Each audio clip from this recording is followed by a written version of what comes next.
Hello, everyone. I'm Brooke Ellison, and as promised, I am going to be sharing my book, Look Both Ways, with everyone in a way that is accessible to as many as possible. So here we go. I'm going to start with the introduction of Look Both Ways, read by the author, Brooke Ellison, published by Small Batch Books.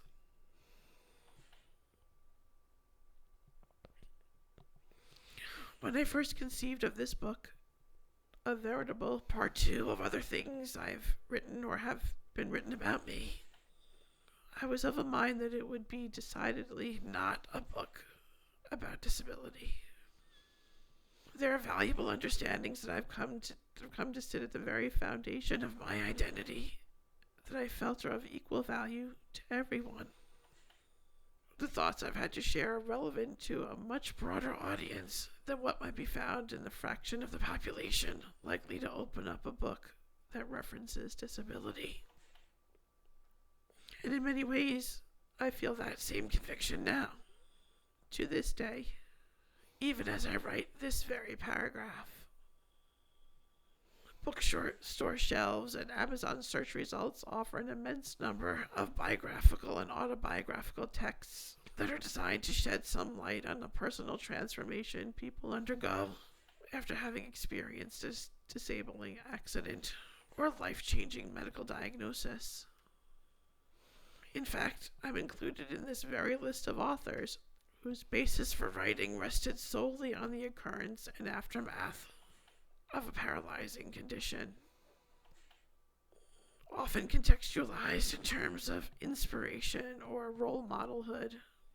Many of these stories and deeply personal accounts fill a functional position in a structured society. The great and prolific social theorist Durkheim envisioned society in just this way, that all social experiences and entities can be thought of in terms of the functions that they play in the overall structure of society. For instance, if we were to look at the class-based structure of U.S. society, we'd have to understand each class in terms of the role it plays in maintaining the status quo. How the functioning of our complex social experiences is defined by the structure that the class system helps to create. Durkheim's structural functionalist model views the organization of society in terms of the roles that communities of people, institutions, systems, and even laws play, and how they give the functioning of society the assistance that it needs. Now, this is an extremely cursory and incomplete description of a well-integrated and well-argued theory of the social experience that Durkheim spent a career developing and volumes articulating. What's more, many subsequent generations of social theory went to considerable lengths redefining, challenging, and sometimes even directly refuting Durkheim's model. Indeed, his is neither the only nor the best sociological framework from which to understand what this experience we casually call life is all about. But I do think it offers, at minimum, an insightful standpoint from which to look at disability and the role it's played in social life in the U.S. and beyond. What does disability mean in the context of U.S. society and culture? Not just for those who live with disability, but for everyone. People who live with disability live in a fascinating existential limbo, simultaneously revered by and repelled from a broader society that wants no more to consider itself disabled than it wants to be accused of neglecting the disabled. It's a one-part apotheosis, one-part repugnance, one-part scared as hell triadic relationship that makes those living with disability, in many ways, the basis on which others can believe they gain social perspective, while at the same time climb at least one rung on the social ladder. People living with disability are celebrated, yet rejected, are the objects both of praise and of ridicule, and are heralded for their understandings of challenge, while often left to battle those challenges on their own. At least this is how some, and maybe even many members of the disability community view the situation, and not at all for unjustified reasons. There are very few who want to be disabled, and as a result, don't want to associate with it. Unlike so many other social characteristics or demographics, disability isn't always, or even usually, congenital. It's a looming, fate-based wild card that most want to stay as removed from as possible. Disability makes life unquestionably harder, and no one wants life to be harder than it already is. We can appreciate the triumph of the human spirit that's born out of continuously battling physical structure, the heroism people associate with the degree of fortitude needed to gut it out day after day, but let's admire that individual resolve in someone else.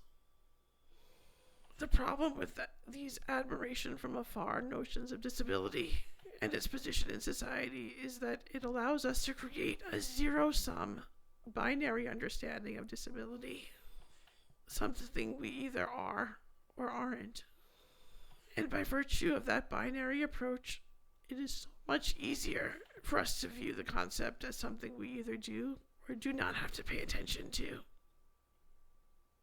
Turns out, I'm just as guilty of this as anyone else is.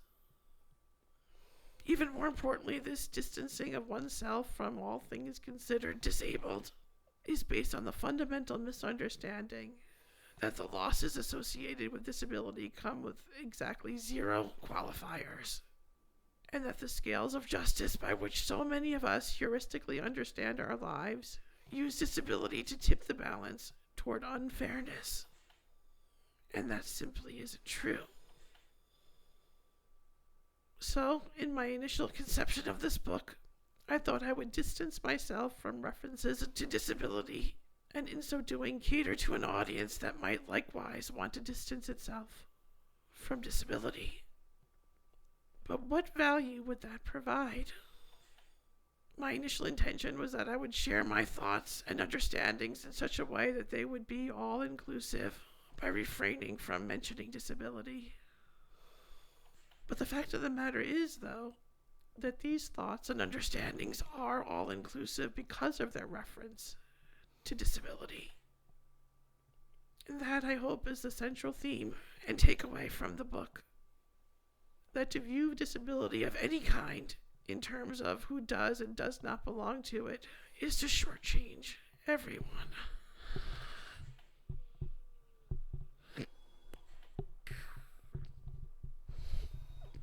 It's to render unprepared a society that can gain not just from having disability as a point of reference, but also from the lessons it forces one to learn that are applicable to everyone.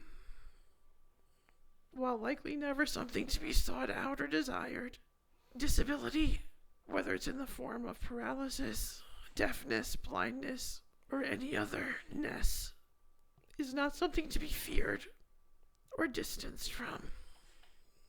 It is inevitably present in the richness of the human experience.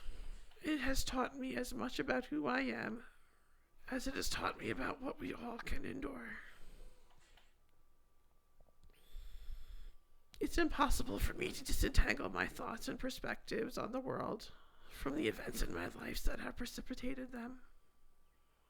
To even attempt to do so would be to eliminate the causal mechanism by which so much of my identity has been formed, and would render hollow the sincerity of many of my words.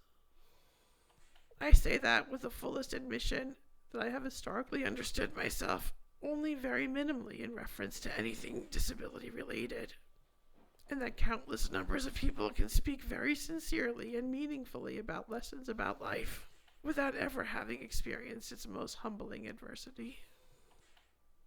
For me, however, the lens from which I view the world is not one of disability, but rather one of humanity touched by disability, which serves to heighten the lessons so fundamental to our lives, those of adaptation and problem solving, leadership and growth, compassion, and hope.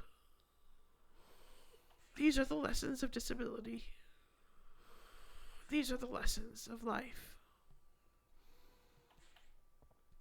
In what follows, you can expect an integration of autobiography and a translation from what is singular or personally identifying to what is universal. Inasmuch as this is anecdotal, it is also pluralistic. My life is a case study of many lives. Behind these introductory pages, I plan to use the word disability only as much as necessary, which is admittedly frequently neither running toward nor away from it. It is an identified qualifier from my life, but I am neither diminished nor circumscribed by it. I am fortunate that my life has been rich with experience, far more experiences than could easily be or comprehensively be included in this book, though many of them are. But this is also a compilation of things I've learned and realizations I've come to by virtue of the evolution of my life, and I hope they'll mean something to you.